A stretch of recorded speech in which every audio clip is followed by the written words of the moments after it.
एक पुरसुकून गांव में रोज़मर्रा की ज़िंदगी बिल्कुल वैसे ही चल रही थी जैसे हमेशा चलती है।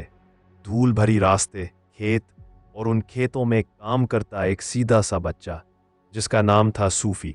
सूफ़ी हर सुबह अपने वालिद के साथ खेती पर जाता था। आज भी वो सब के साथ गया, लेकिन थोड़ी देर बाद अकेला एक पुरानी ज़मीन की तरफ निकल गया। यहाँ आम तौर पर कोई नहीं आता था, मगर आज उसकी किस्मत बदलने वाली थी। ज़मीन की मिट्टी फटी हुई थी और बीचों बीच कुछ चमक रहा था।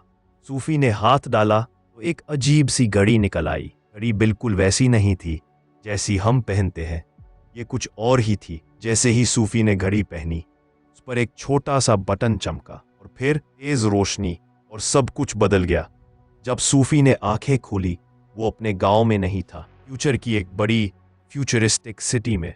आसमान से लिपटे ग्लास के पुल, हवा में उड़ती गाड़ियां और हर जगह रोबोट्स। सूफ़ी हैरान भी था, डरा हुआ भी, मगर यहीं उसकी मुलाकात एक दोस्त से हुई। एक रोबोट जो इंसान जैसा था, मेहरबान, समझने वाला और सूफ़ी की हिफाजत करने वाला। दोनों शहर घूमते रहे, टेक्नोलॉजी देखी, बदलता शहर देखा और सूफ़ी को लगा फ्यूचर कितना खूबसूरत है।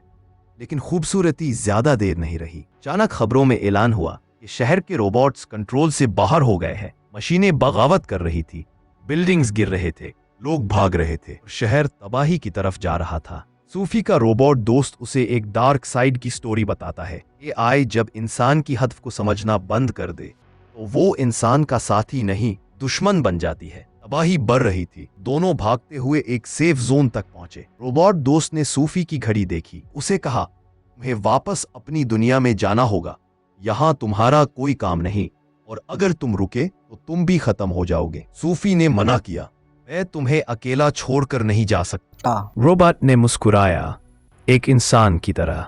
दोस्ती का मतलब कभी कभी अलविदा कहना होता है। तुम वापस जाओ और अपनी दुनिया को बताओ कि टेक्नोलॉजी बड़ी अच्छी चीज है, मगर अगर उसे कंट्रोल ना किया जाए तो यही एआई दुनिया को मिटाने की ताकत रखती है।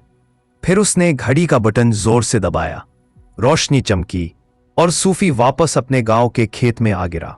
सांस फूली हुई, हाथ में वही घड़ी, मगर बटन अब बंद था। सूफ़ी ने आसमान की तरफ देखा और एक सच समझ लिया, एआई हमारे लिए एक नेमत भी बन सकती है और तबाही भी। फैसला हम पर है कि हम इसे किस रुख में ले जाते हैं।